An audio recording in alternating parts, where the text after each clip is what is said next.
29 août 1922. En vivant dans la divine volonté, l'âme reçoit tout le bien que Jésus a accompli sur la terre. Étant dans mon état habituel, je pensais à tout ce que mon cher Jésus a réalisé et souffert pour sauver les âmes.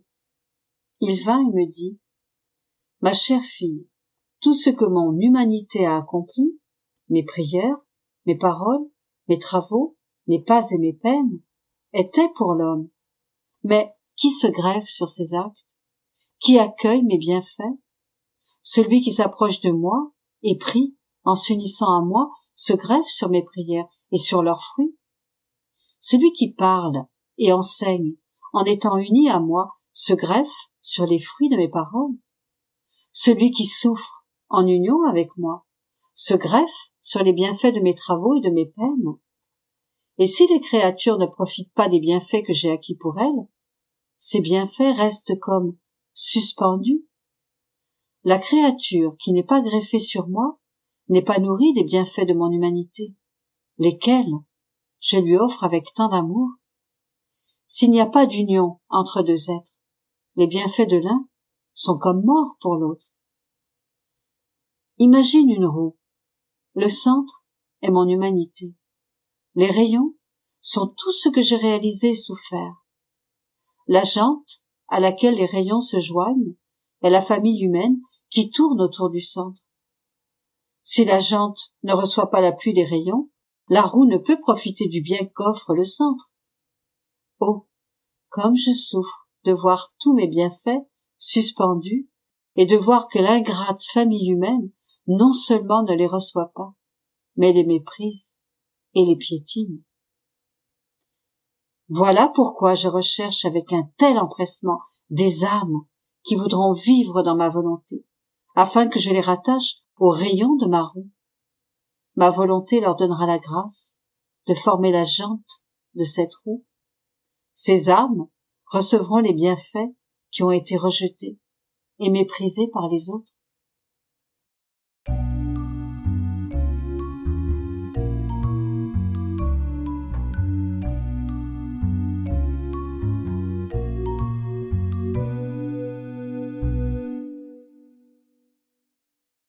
« 29 août 1926. Seule la suprême volonté possède la nature du vrai bien. Bénédiction de Jésus sur le titre qui doit être donné aux écrits sur sa très sainte volonté. Mon pauvre esprit retourne continuellement au centre suprême de la volonté éternelle. Et si je pense parfois à quelque chose d'autre, Jésus lui-même, par une parole, rappelle mon attention à traverser la mer infinie de sa très sainte volonté. Ainsi, comme je pensais à quelque chose d'autre, mon doux Jésus, jaloux, me serra contre lui et me dit: « Ma fille, je te veux toujours dans ma volonté, parce que c'est en elle qu'est la nature du bien.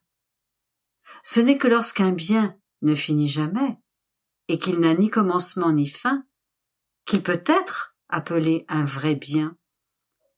Lorsqu'il a un commencement et une fin, un bien est rempli d'amertume, de peur, d'anxiété et aussi de désillusion. Tout cela rend le bien lui-même malheureux, et l'on passe facilement du bien des richesses à la misère, du bonheur au malheur, de la santé à la maladie, parce que tous les biens qui ont un commencement sont instables, fugitifs, éphémères et finissent dans le néant. C'est ma suprême volonté qui possède la nature du vrai bien, parce qu'elle n'a ni commencement ni fin, et que son bien est toujours le même, toujours entier, toujours stable, sans être sujet à aucun changement. C'est pourquoi tout ce que fait l'âme et qui entre dans la volonté suprême, tous ces actes formés en elle acquièrent la nature du vrai bien.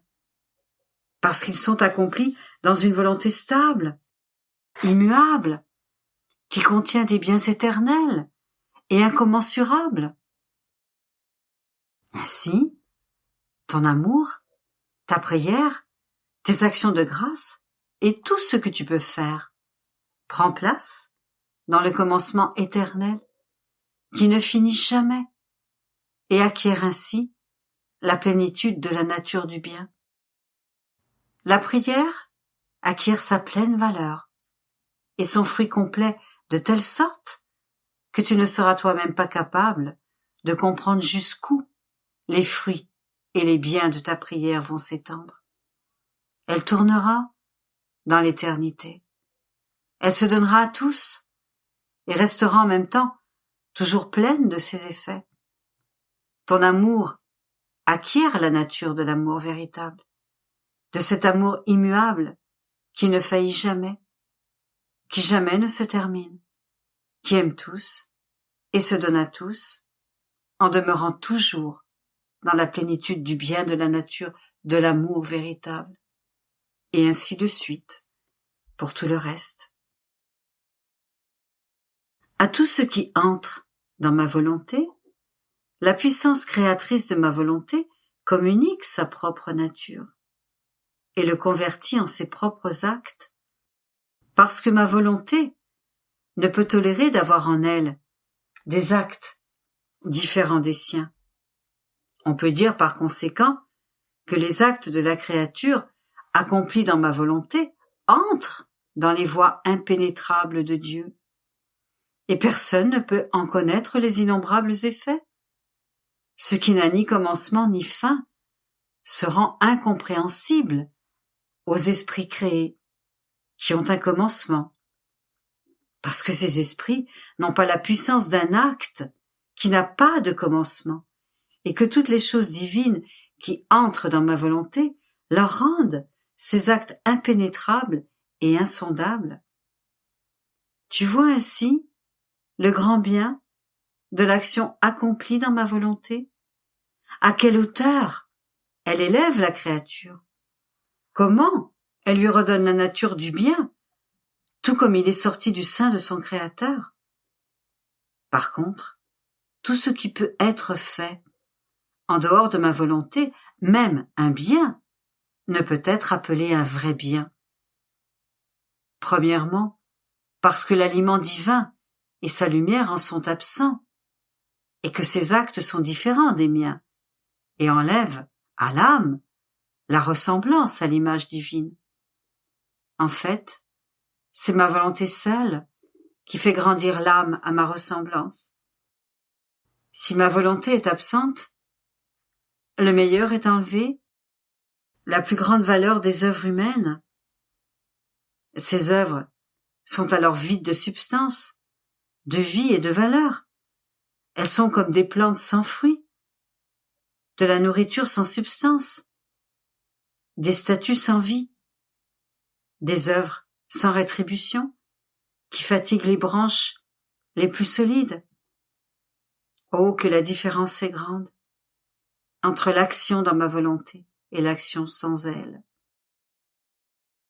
Sois par conséquent attentive et ne me cause pas la peine de voir en toi un seul acte qui ne soit pas à ma ressemblance.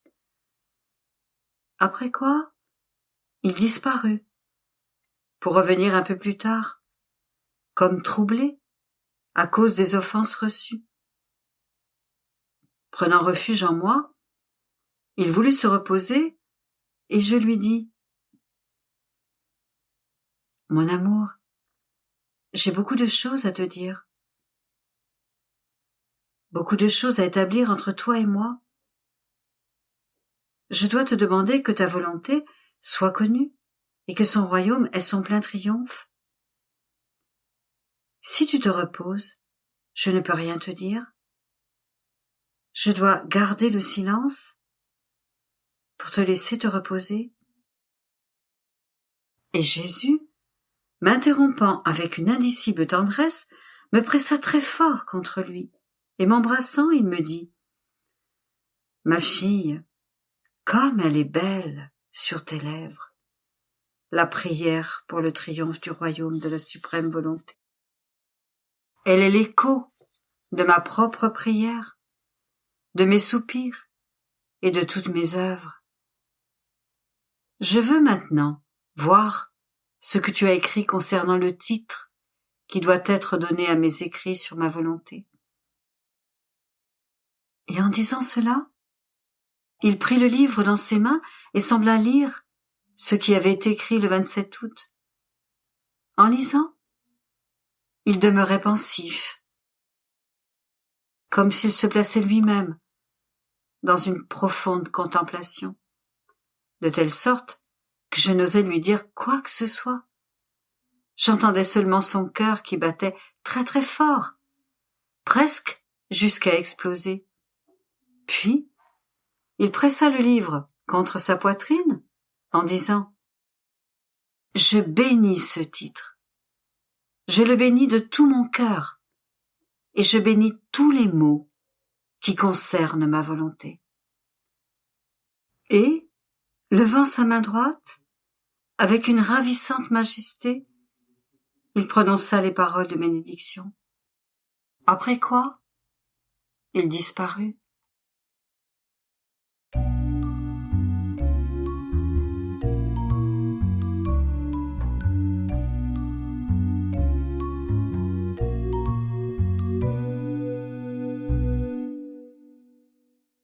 29 août 1930.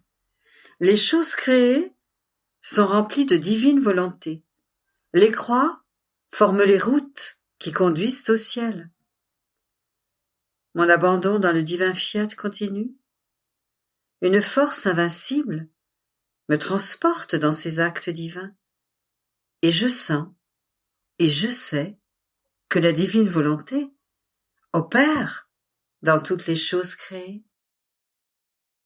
Cette divine volonté m'invite doucement à la suivre dans ses actes, pour avoir ma compagnie.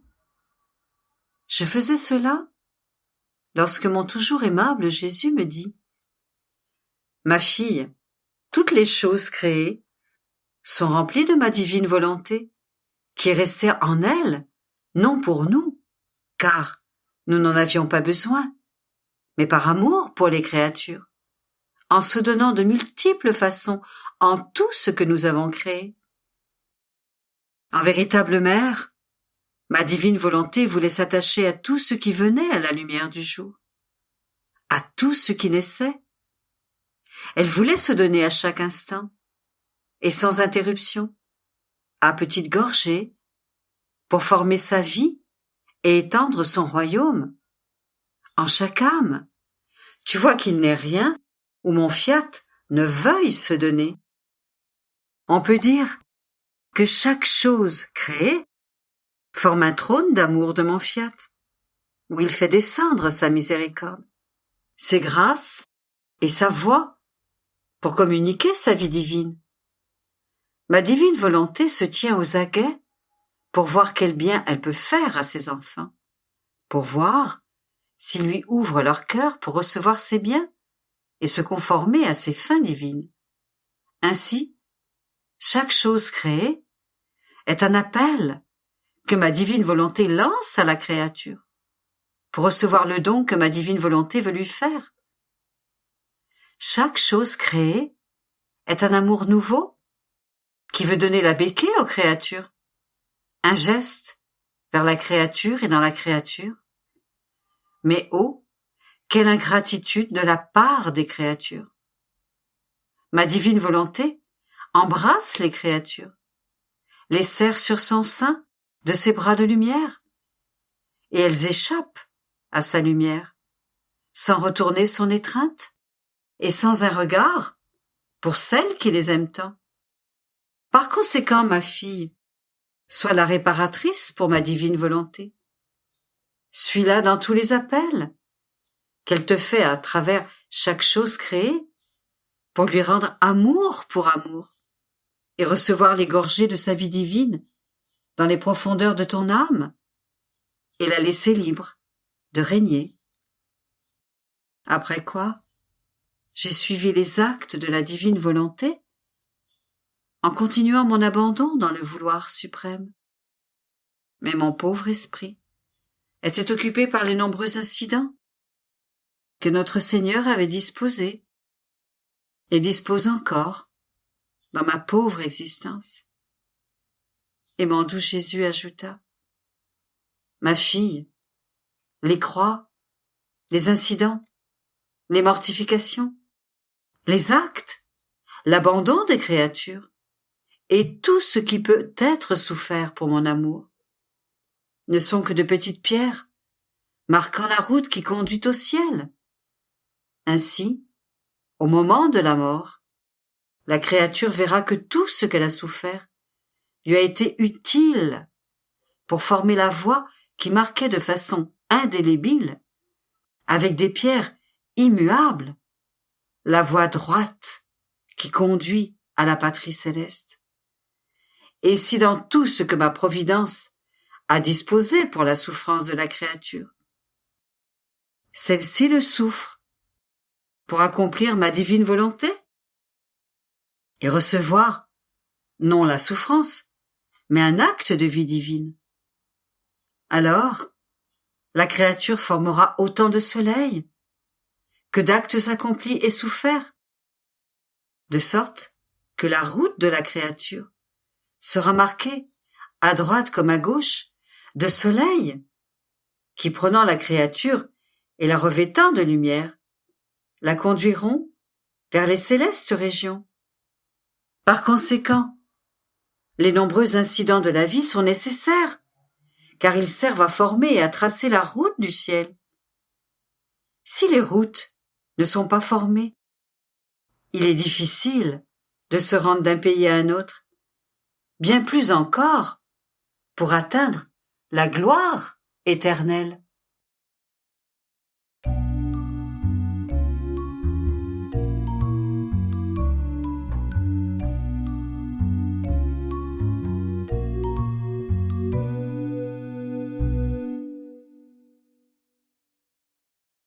« 29 août 1937.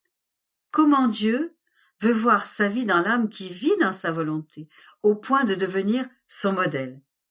Les dons que Dieu accorde à sa créature. L'espace de la volonté humaine. Une chambre divine pour les merveilles de Dieu. Mon vol dans le divin vouloir continue. Ses attirances et ses charmes deviennent plus insistants.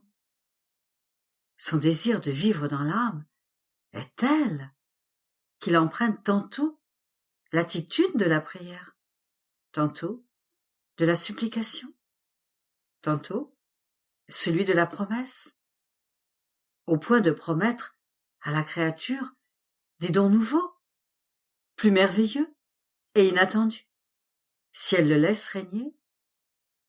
Seules des ingrates pourraient résister à autant d'attention. Mon esprit était envahi par toutes les supplications et tous les soupirs du divin fiat, lorsque mon doux Jésus, ma chère vie, est revenu me faire une petite visite. Et comme s'il voulait déverser tout son amour, toute bonté, il me dit: ma bienheureuse fille, si tu savais dans quel labyrinthe d'amour nous sommes placés par celles qui ne vivent pas dans notre volonté. Je peux dire que pour chacun des actes qu'elles accomplissent, chaque parole, pensée, battement de cœur, chaque souffle que nous ne voyons pas couler dans notre volonté, la vie de notre volonté et de notre amour demeure réprimée. Notre volonté en ressent tant de peine qu'elle éclate en sanglots, elle gémit et soupire parce qu'elle ne trouve pas sa vie, ses actes, ses battements de cœur, ses paroles et la sainteté de notre intelligence dans la créature. Elle se sent mise de côté et comme rejetée de l'intérieur de la créature et de tout ce qu'elle fait. Elle sent que son amour est étouffé et que ses bras sont liés, incapable d'œuvrer dans la créature. Ma fille, quelle douleur! Pouvoir donner la vie et ne pas la donner. Pouvoir parler avec des paroles humaines et en être réduit au silence, parce que la créature ne lui laisse aucune place dans ses paroles. Pouvoir aimer avec notre amour dans son cœur et ne pas trouver d'endroit où le mettre. Oh, combien notre amour demeure entravé, presque sans vie, parce que la créature ne vit pas dans notre volonté. Tu dois savoir que lorsque l'âme agit dans notre divine volonté, Dieu devient son modèle, et l'acte devient le matériau nécessaire pour recevoir le divin modèle. Par conséquent, notre bonté plus que paternelle est toute attentive pour voir ce que fait l'âme qui vit dans notre volonté. Si elle s'apprête à penser, à parler ou à travailler, notre volonté scelle en elle le modèle de sa sagesse, le modèle de sa parole créatrice et la sainteté de ses œuvres. Notre amour est tel que nous voulons devenir la vie de sa vie, le cœur de son cœur et l'amour de son amour. Notre désir d'amour est tel que nous voulons faire d'elle notre image. Nous ne pouvons obtenir cela qu'avec celle qui vit dans notre volonté, car il ne lui manque pas alors le matériau dont nous avons besoin pour réaliser notre image. Après quoi, Jésus poursuivit en insistant beaucoup. Ma fille, notre amour est si grand que nous ne faisons rien d'autre que d'accorder des dons à la créature. Le premier don a été la création tout entière. Puis, ce fut la création de l'homme. Combien de dons n'a-t-il pas reçu? Le don d'intelligence, dans lequel nous avons placé le modèle, l'image de notre très sainte Trinité. La vue, l'ouïe, la parole sont des dons que nous lui avons accordés. Non seulement nous lui avons fait ces dons, mais nous avons également entrepris de les préserver, en demeurant dans l'acte de toujours les lui donner. Notre amour consiste à faire un don de telle sorte que nous ne nous en détachons pas. Nous restons à l'intérieur de ce don pour le garder et le mettre en sécurité. Oh, combien notre amour est exubérant, combien il nous attache partout. Notre amour nous laisse faire ces dons, mais il ne les laisse pas à la merci de la créature, car elle n'aurait pas la vertu de les préserver. C'est pourquoi nous nous offrons pour les préserver, et pour aimer encore plus la créature, nous nous plaçons dans l'acte de les donner continuellement. Que puis-je encore te dire, ma fille, sur le grand don que nous avons fait à la créature en créant sa volonté humaine? En premier, nous avons créé l'espace, puis le ciel, les étoiles, le soleil, l'air et le vent, etc. Cet espace devait me servir à la création de toutes les autres œuvres. Ce ne serait pas une œuvre digne de notre sagesse que de créer les choses sans avoir l'espace où les placer. De la même manière, en créant la volonté humaine, nous avons créé le vide, l'espace où mettre le grand don de notre très sainte volonté que nous avons donné à l'homme. Cet espace devait servir à notre volonté agissante. Nous devions y mettre les cieux les plus immenses, les soleils les plus brillants, non pas simplement un seul, mais un pour chaque acte que l'homme accomplirait. Par conséquent, si la création devait servir l'homme, cet espace de la volonté humaine devait servir son Dieu et former ses délices, en le laissant toujours capable de former son trône, sa chambre divine. J'ai fait à l'homme le don de former cet espace en lui, afin d'avoir l'endroit où communiquer avec lui, d'être seul avec lui, en sa douce compagnie. Je voulais avoir ma chambre secrète. Mon amour voulait lui dire beaucoup de choses, mais je voulais avoir l'environnement où lui parler, pour que mon amour puisse se donner complètement à l'homme, qui s'abandonnerait lui-même complètement à Dieu.